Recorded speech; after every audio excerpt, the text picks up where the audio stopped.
Eastern Mumbai land users association EMLUA ने media के माध्यम से मुंबई पोर्ट प्राधिकरण, भारत सरकार के शिपिंग मंत्रालय और केंद्र सरकार से एक महत्वपूर्ण अपील की है। एसोसिएशन ने कहा है कि मुंबई पोर्ट ट्रस्ट MBPT की लीज पर वर्षों से व्यवसाय कर रहे हजारों व्यापारी, विशेषकर आयरन और स्टील के व्यापारी, cotton exchange, green market, sugar market, लकड़ी बंदर, कोलसा बंदर और लाखों निवासी लीज के नवीकरण न होने के कारण गंभीर संकट का सामना कर रहे हैं।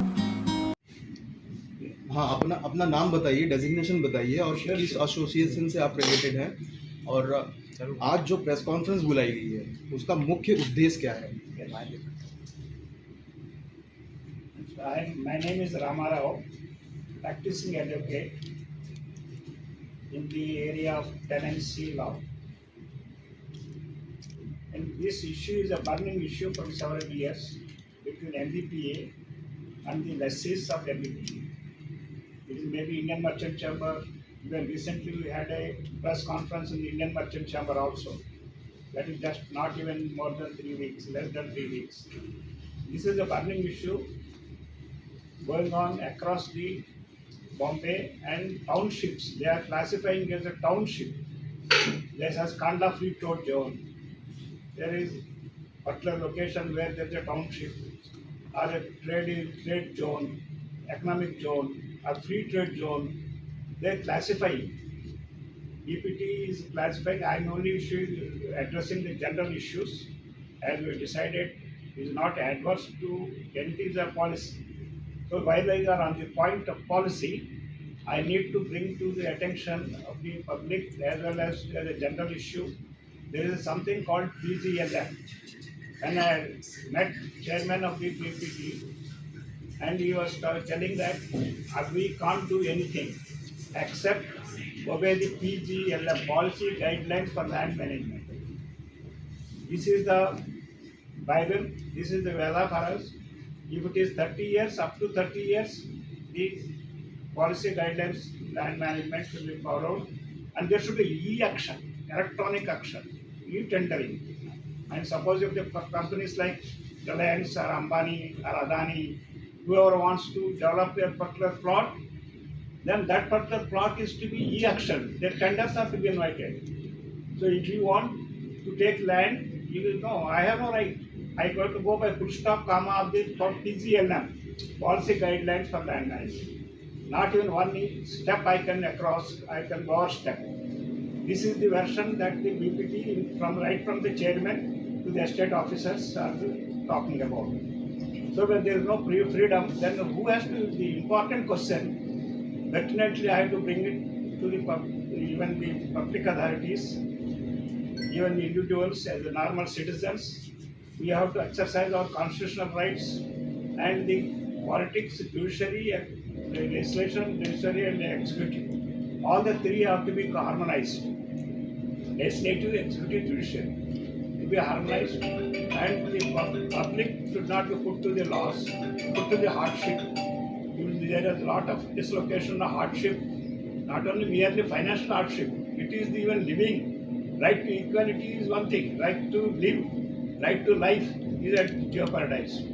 So the EPT is taking a stand that we can't do our step other than PGLM, policy guidelines for land management. So if anybody, but what is happening, the policy has to be clear what is happening to the existing lessees or those who don't have they have the expired lease. No lease at all, expired lease. If no lease, then they say that it should be monthly compensation. It is a monthly tenant. It should be treated as a monthly tenant. There is an increase of rate of rent, scale of rates, 4%. Sometimes they give the interest rate as 18%. So with this, there is a cumulative effect which is overburdening the occupants on the societies, whoever it is. They are all treated as unauthorized occupants, and the process of litigation is going on. And this legal litigation it continues for maybe 20 years, 30 years, and that is putting everybody into the hardship. Everybody into the hardship.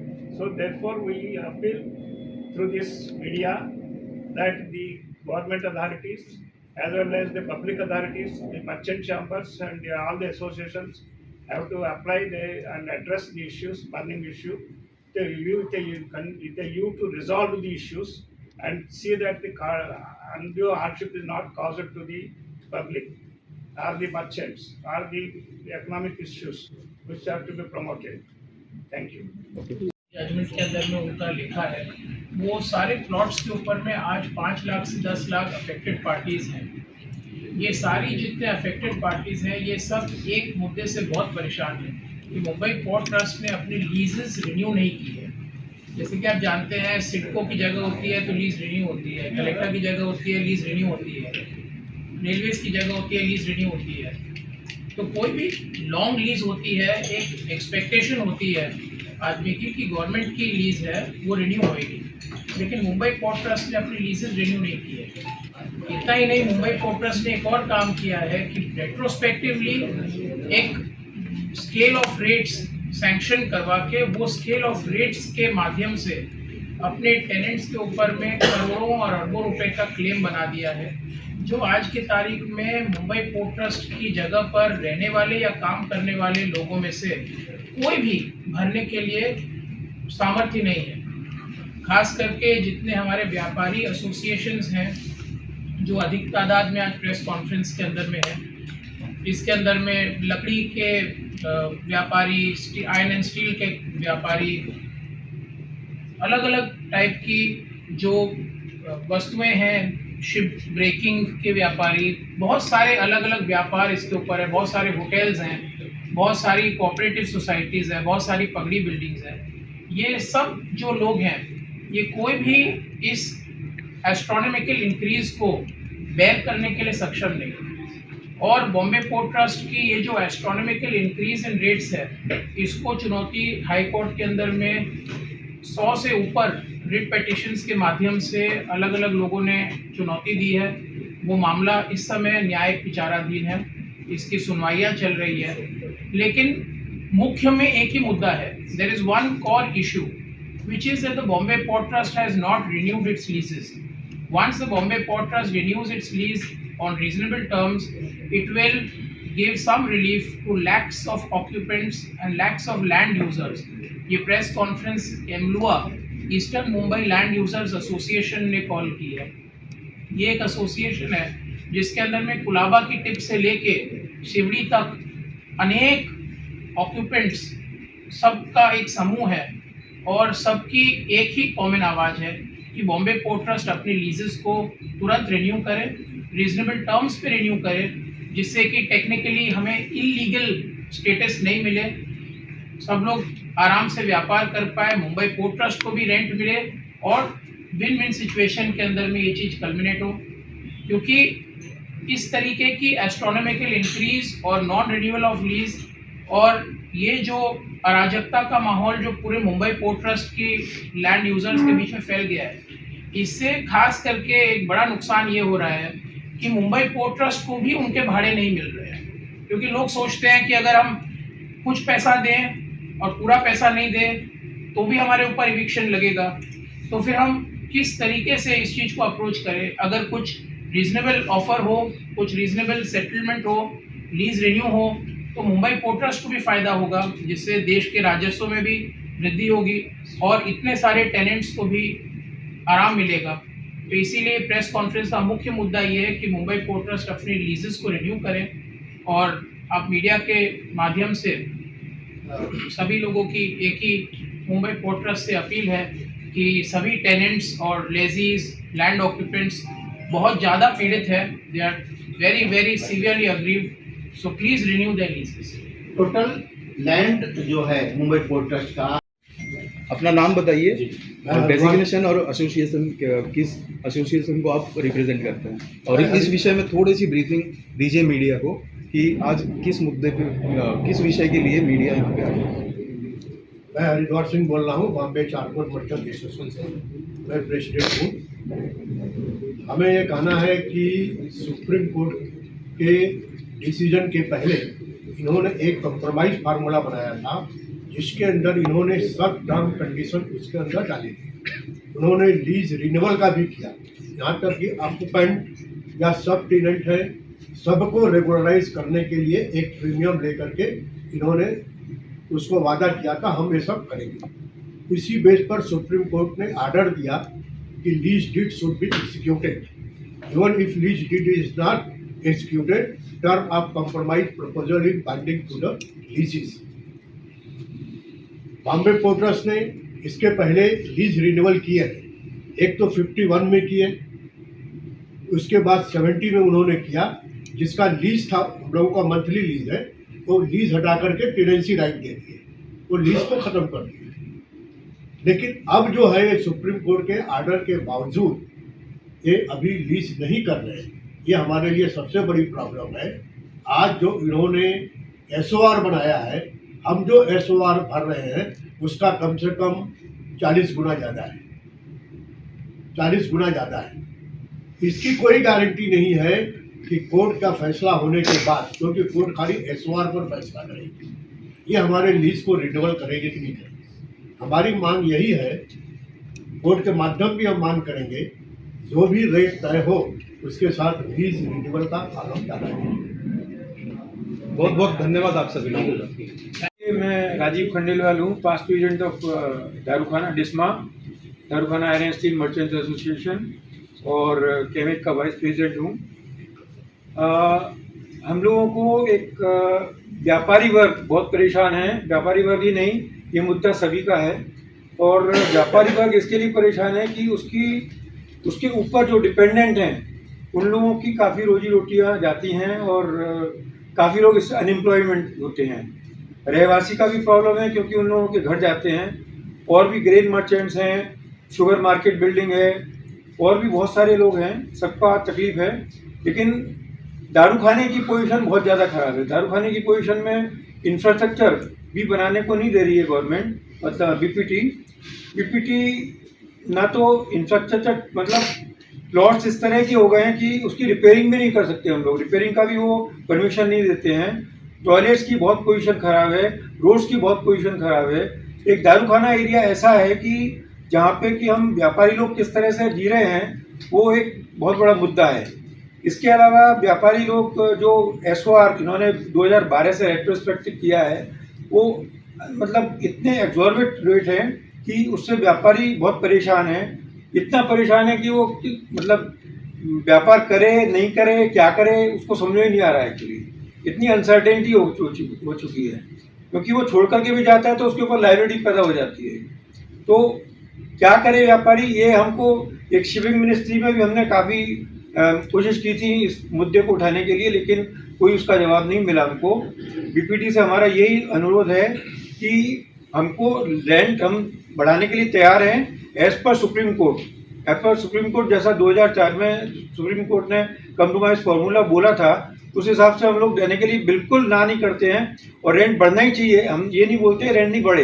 इतने सालों से हम लोग बैठे हुए हैं तो rent तो बढ़ाना चाहिए, लेकिन उसको एक लीगल वे में, संवैधानिक, जैसा कि पेरेक साहब ने बोला कि उसको एक सही मार्ग से, सही तरीके से बढ़ाएं तो हमको कोई परेशानी नहीं है, हम देने के लिए तैयार हैं। अभी आज की डेट में रेंट देने को व्यापारी घबराता है कि वो जो रेंट दे रहा है वो भी रेंट कहाँ चला जाएगा, तो इससे बीपीटी का भी जो रेवेन्यू है वो नहीं आ पा रहा है पूरा। तो कम से कम एक इस चीज़ को सेटलमेंट दे करके और आगे की जो लीजेज हैं उनको ठीक तरह से बढ़ा करके वो मुद्दे को ख़त्म किया जाए जल्दी में जल्दी, ये हमारी मांग है। सर, कहीं लीज जो है उसको आगे नहीं बढ़ाई जा रही है, कहीं ऐसी मंशा तो नहीं है टेंडरिंग के जरिए किसी कारपोरेट कंपनी तरीके से होना चाहिए था। इसलिए 2012 से लेके 2024 तक या आज तक के जो भाड़े हैं वो एक रीजनेबल भाड़ा उनको फिक्स करना था। मुंबई पोर्ट ट्रस्ट ने 2021 तक वो भाड़ा फिक्स नहीं किया। Tariff authority of major ports ने फिर एक स्केल ऑफ रेट सैंक्शन किया, जिसमें उन्होंने रेट्रोस्पेक्टिवली 2012 से उस भाड़े को कई गुना मल्टीप्लाई करके और एक डिमांड नोटिस इशू करी सब अक्रॉस द बोर्ड, सब अपने लीजेस को। और इम्पॉर्टेंट बात यह है कि सुप्रीम कोर्ट ने बोला था कि आप लीज को 30 साल तक रिन्यू करिए, आप अपने लीजेस को रिन्यू करिए। अगर आप नहीं भी करेंगे तो लीजेस की डीम्ड रिन्यूअल मानी जाएगी। लेकिन वो भी नहीं हुआ। आज की हमारी प्रेस कॉन्फ्रेंस में हम लोग कोई भी एडवर्सरियल बात नहीं कहना चाहते हैं। हम मुंबई पोर्ट ट्रस्ट के साथ में कोई भी डिस्प्यूट नहीं चाहते हैं। हमारी एक ही मांग है, हम सब एक ही चीज़ चाहते हैं कि कोई विन विन सोल्यूशन निकाला जाए। कोई भी आदमी मुफ्त में नहीं रहना चाहता, कोई मुफ्त में काम नहीं करना चाहता, लेकिन एक पॉलिसी जो रीजनेबल है अगर वो फ्लोट की जाए और अगर लीजेस रिन्यू की जाए तो इससे सभी को आराम मिलेगा। अंदाज लगा सकते हैं कि अगर आप कुलाबा से ड्राइव करें और आप शिवड़ी तक आएँ कोस्टल एरिया में, तो आप देखेंगे ये जो पूरी की पूरी जो स्ट्रेच है ईस्टर्न वाटर फ्रंट की, और लैंड के अंदर ऑलमोस्ट 1 किलोमीटर और more than that into the land, this whole land belongs to the Mumbai port trust, barring a few exceptions in that, but this land is, suffice it to say कि Mumbai port trust Mumbai का सबसे land rich landlord है, सबसे बड़ा landlord है। तो ये land कितनी है इसकी आप कल्पना खुद ही कर सकते हैं। और इसका मालिकाना हक वर्तमान समय में किसके पास है? वो मुंबई पोर्ट ट्रस्ट के जो संस्थापक है, उसकी बॉडी है, क्यों अब तक उसको लीज को रिन्यू नहीं करा रही है? यही चीज़ हम आपके माध्यम से मुंबई पोर्ट ट्रस्ट से पूछना चाहते हैं कि ऐसा क्या पाप टेनेंट्स ने किया है कि आप उनकी लीजेस रिन्यू नहीं कर रहे हैं। इतने बड़े लैंड स्ट्रेच के अंदर में अगर थोड़े से केसेस इधर उधर अनलॉफुल सबलेटिंग के, ब्रीचेस के कुछ होते हैं तो वो हो जाते हैं। वो पर्टिकुलर केसेस को आप केस टू केस बेस पे डील कर सकते हैं। उसके अलावा सुप्रीम कोर्ट ने 2004 में बोला था कि आप कुछ कॉम्पेंसेशन लेके इसको पूरे चीज़ को रेगुलराइज कर दीजिए। आज भी ये चीज़ पॉसिबल है। तो हमारा यही सवाल है कि मुंबई पोर्ट ट्रस्ट क्यों लीज को रिन्यू नहीं कर रही है, क्यों इस जगह को मोनेटाइज करने की दृष्टि से देखा जा रहा है, जबकि एक्चुअल में अगर हम हमारी नेशनल पॉलिसी को देखें तो हाउसिंग फॉर ऑल और ईज ऑफ डूइंग बिजनेस, ये दोनों के तहत लीज रिन्यू हो जाए, उससे बिजनेस करने में भी आसानी होगी और इससे हाउसिंग फॉर ऑल जो ऑलरेडी हाउस्ड लोग हैं उनको अगर हम निकालेंगे नहीं तो हाउसिंग फॉर ऑल की डायरेक्शन में भी हम एक स्टेप आगे चलेंगे। तो मेरा ये मानना है कि मुंबई पोर्ट ट्रस्ट को कोई अच्छी ह्यूमन फेस की पॉलिसी आगे रिलीज करनी चाहिए जिससे कि सबकी लीजेस रिन्यू हो सके। सर ये लगाना नहीं, रैक रेंटिंग का मतलब होता है कि मार्केट रेट अडॉप्ट करना। मार्केट रेट्स के अगेंस्ट में सुप्रीम कोर्ट ने क्लियर टिप्पणी करी थी, एक ले डाउन किया था रेशियो कि रैक रेंटिंग की आप पब्लिक बॉडी है, आप रैक रेंटिंग नहीं कर सकते। तो उस वजह से रैक रेंटिंग बीपीटी नहीं कर सकता है। लेकिन अब ये जो विषय है जो रेंट्स का है और ये रैक रेंटिंग का जो इशू है, ये मामला इस समय कोर्ट के सामने है, इसलिए इसके ऊपर हम ज़्यादा टिप्पणी नहीं करना चाहते हैं। लेकिन most importantly the लीजेस should be renewed. The purpose of calling for a press conference by the trade associations and who have requested me to address you all as their lawyer is that the only request and appeal made to the Mumbai Port Trust is that please renew everybody's leases so that everybody can carry out their business or reside in their respective premises with dignity, in amity with the Mumbai Port Authority and on reasonable terms so that there is a win-win situation for all.